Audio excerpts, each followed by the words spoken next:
আজ সন্ধ্যাতে বানালাম গরম গরম চিকেন পকোড়া। দেখো এখানে আমি কড়াই নিয়ে নিয়েছি।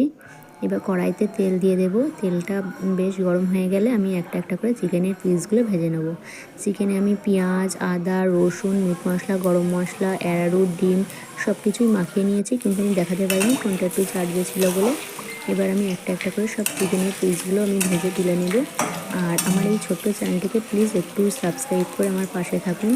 আপনাদের সাপোর্ট খুবই প্রয়োজন। দেখো চিকেনগুলো ভাজা হয়ে গেছে, সসের সাথে খেতে দারুণ লাগবে। Please subscribe my channel.